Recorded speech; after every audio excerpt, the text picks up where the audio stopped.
Bismillahirrahmanirrahim. Assalamualaikum warahmatullahi wabarakatuh.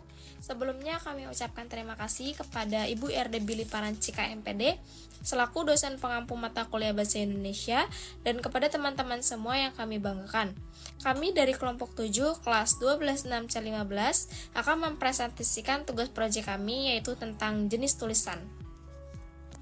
Sebelum masuk ke materi, izinkan saya untuk memperkenalkan anggota kelompok. Yang pertama, Agil Anwar Musadad, De Alia Nurhasana, saya sendiri, Devi Alpiani, Rizky Nugraha Umi Ayuni, Anggi Dwi Prananca, Chelsea Dinda Azahra, Dewi Sartika, Nina Amelia, dan yang terakhir Siti Koria Ambarwati. Masuk ke materi yang pertama, yaitu latar belakang. Menulis dan mengarang adalah dua tindakan yang berbeda. Menulis adalah proses menciptakan tulisan. Biasanya, menulis diterapkan pada proses pembuatan tulisan kreatif seperti novel, cerita pendek, atau artikel. Tetapi, menulis juga dapat digunakan dalam proses pembuatan berbagai macam tulisan. Sedangkan, mengarang adalah proses mengorganisir dan memperbaiki tulisan yang telah dibuat. Menulis dan mengarang seringkali dilakukan oleh semua orang, tetapi mereka adalah dua langkah yang berbeda dalam proses pembuatan tulisan. Dalam sebuah karya, tulisan biasanya penulis dapat dilihat berdasarkan dua sudut pandang yang berbeda. Sudut pandang tersebut adalah kegiatan atau aktivitas dalam melaksanakan keterampilan menulis dan hasil dari produk menulis itu. Klasifikasi keterampilan menulis berdasarkan sudut pandang akan menghasilkan pembagian produk menulis atau 5 kategori, yaitu karangan narasi, deskripsi, eksposisi, argumentasi, dan persuasi. Baik, terima kasih. Di sini saya akan menjabarkan tentang rumusan masalah atau poin-poin apa saja yang akan kami bahas di dalam presentasi kali ini.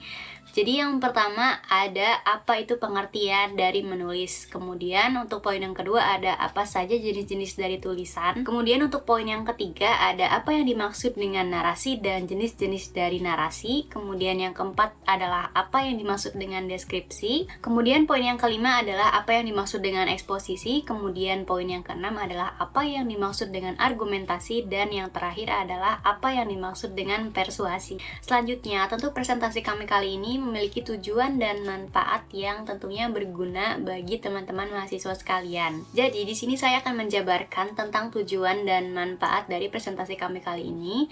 Yang pertama adalah memberikan pemahaman yang mendalam tentang berbagai macam jenis tulisan. Jadi, tulisan itu kan banyak sekali jenisnya. Jadi, kami di sini berusaha untuk menjabarkan. Kemudian untuk poin yang kedua adalah menganalisis karakteristik dan kegunaan berbagai jenis tulisan. Jadi, karakteristik atau ciri-ciri dari berbagai jenis tulisan ini akan berusaha kami jelaskan juga. Kemudian tujuan dan manfaat yang terakhir adalah mengasah keterampilan menulis dan berpikir secara sistematis. So, itu dia beberapa tujuan dan manfaat dari presentasi kami kali ini. Dan untuk slide selanjutnya akan dijelaskan oleh rekan saya. Kepadanya saya persilahkan.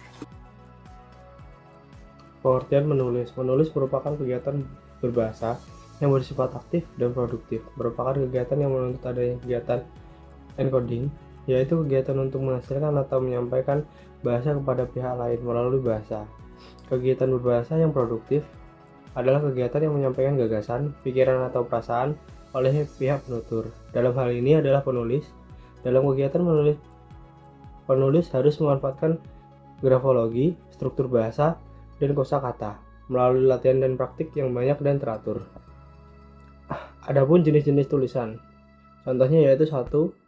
Naratif atau narasi. Nah, naratif sendiri adalah susunan tulisan yang menyampaikan atau menceritakan rangkaian peristiwa atau pengalaman manusia berdasarkan perkembangan dan dari waktu ke waktu.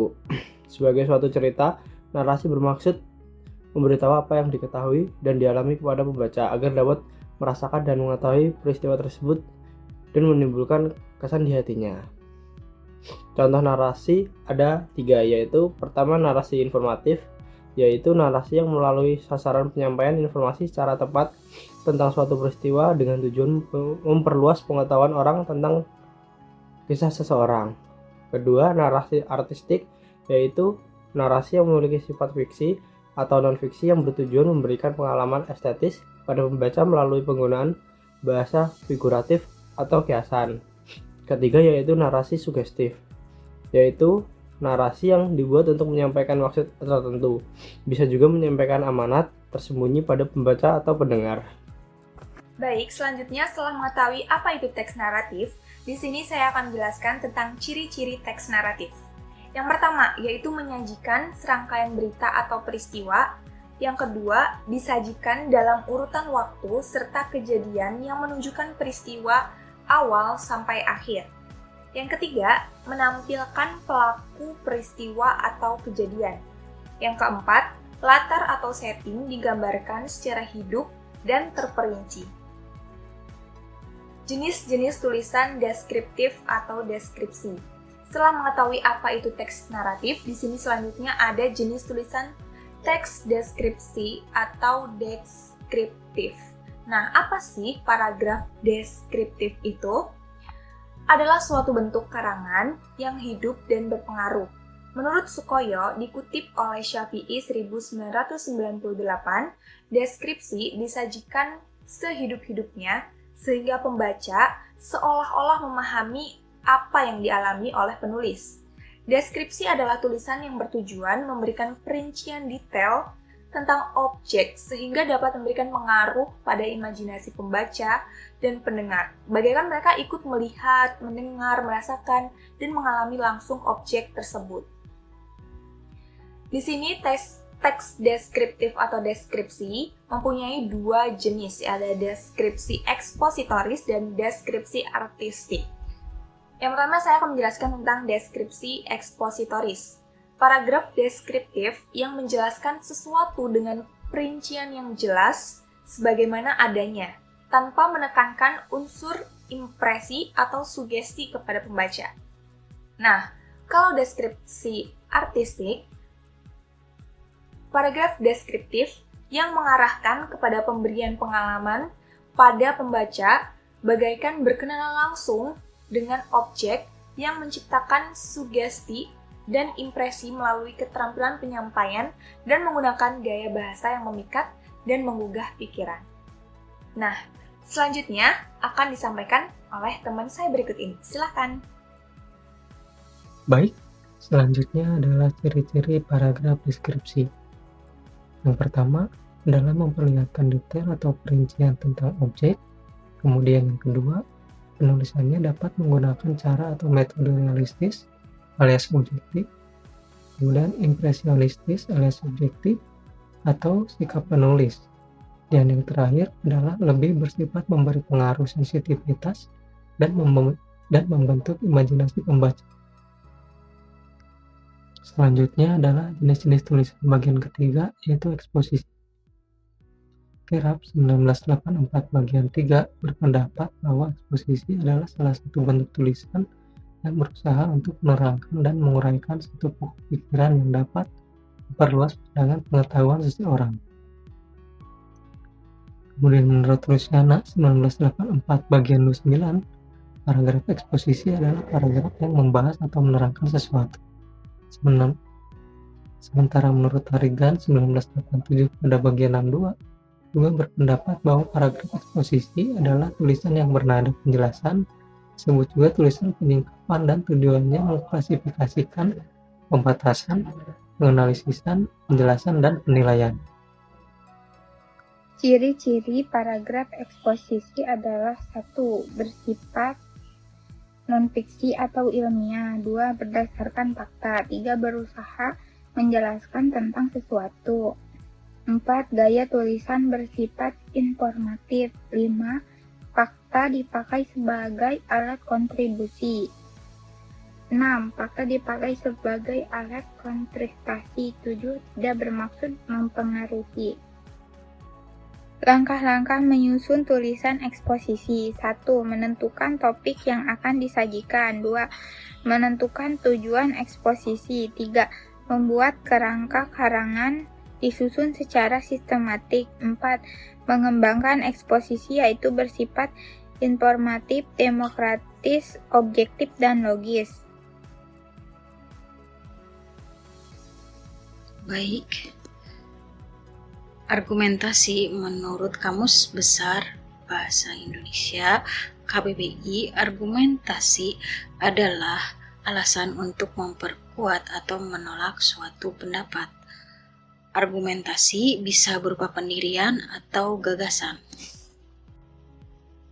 Langkah-langkah menulis argumentatif. Yang pertama yaitu daftarlah topik-topik pendapat yang dapat dikembangkan. Yang kedua yaitu susunlah kerangka-kerangka yang akan dibuat dan kembangkan kerangka tersebut menjadi paragraf. Yang ketiga yaitu menggunakan kata penghubung antar kalimat seperti oleh karena itu, dengan demikian, oleh sebab itu, dan lain-lain. Jika sebelumnya kita sudah mengetahui langkah-langkah dalam menulis argumentatif, selanjutnya kita akan mengetahui juga bagaimana ciri-ciri paragraf atau karangan argumentasi. Yang pertama yaitu menjelaskan pendapat agar pembaca yakin mengenai topik yang dibahas. Lalu yang kedua, memerlukan fakta untuk pembuktian berupa gambar maupun grafik dan lain-lain. Lalu yang ketiga yaitu menggali sumber ide dari pengamatan, pengalaman, maupun penelitian. Yang keempat yaitu penjelasan dalam paragraf argumentasi disampaikan secara logis. Dan yang kelima, penutup berisi kesimpulan. Lalu selanjutnya kita juga mengetahui karakteristik paragraf argumentasi. Yang pertama yaitu kalimat utama atau pendahuluan berupa pernyataan, gagasan, penulis yang menarik perhatian pembaca. Lalu yang kedua, diikuti kalimat-kalimat penjelas yang berisi argumen-argumen untuk meyakinkan atau membuktikan kebenaran gagasan awal penulis. Dan yang ketiga, ditutup dengan kesimpulan yang menegaskan gagasan awal penulis. Selanjutnya di sini terdapat jenis-jenis tulisan yang kelima yaitu persuasif atau persuasi, di mana paragraf persuasif atau persuasi ini adalah suatu bentuk karangan yang bertujuan untuk membujuk pembaca agar mau berbuat sesuatu sesuai dengan keinginan penulisnya. Seperti halnya adalah karangan argumentasi. Karangan persuasi ini juga termasuk jenis tulisan yang dibuat untuk mempengaruhi orang atau hortatoris. Kemudian di sini juga terdapat perbedaan antara paragraf persuasif dengan argumentasi, di mana pada paragraf persuasif ini pengarang mengharapkan pembaca untuk mengikuti perbuatan sesuai instruksi yang dianjurkan oleh penulis, sedangkan argumentasi pengarang hanya mengharapkan pembaca mengikuti pembenaran yang ada dalam paragraf. Ciri-ciri paragraf atau karangan persuasif. Yang pertama, persuasi berasal dari pendirian bahwa pikiran manusia dapat diubah. Kedua, harus menimbulkan kepercayaan para pembacanya. Ketiga, persuasi harus dapat menciptakan kesepakatan atau penyesuaian melalui kepercayaan antara penulis dengan pembaca. Keempat, persuasi sedapat mungkin menghindari konflik agar kepercayaan tidak hilang dan upaya kesepakatan pendapatnya tercapai. Terakhir, persuasi memerlukan fakta dan data. Langkah-langkah menulis paragraf persuasif. Yang pertama, tentukan topik dan tujuan. Yang kedua, membuat kerangka karangan. Yang ketiga, mengumpulkan bahan. 4. Menarik kesimpulan dan terakhir, penutup. Jadi kesimpulannya, tulisan dapat berbentuk naratif, deskripsi, eksposisi, argumentasi, dan persuasif. Naratif menceritakan peristiwa dengan menonjolkan pelaku, sementara deskripsi memberikan detail objek untuk mempengaruhi imajinasi pembaca, eksposisi menjelaskan dan menganalisis subjek, sementara argumentasi menggunakan fakta untuk membuktikan kebenaran, persuasi bertujuan untuk membujuk pembaca dengan data dan fakta untuk mencapai tujuan penulis. Kedua jenis tulisan ini berperan dalam mempengaruhi pikiran pembaca. Cukup sekian dari kelompok kami, kurang lebihnya mohon maaf. Wassalamualaikum warahmatullahi wabarakatuh.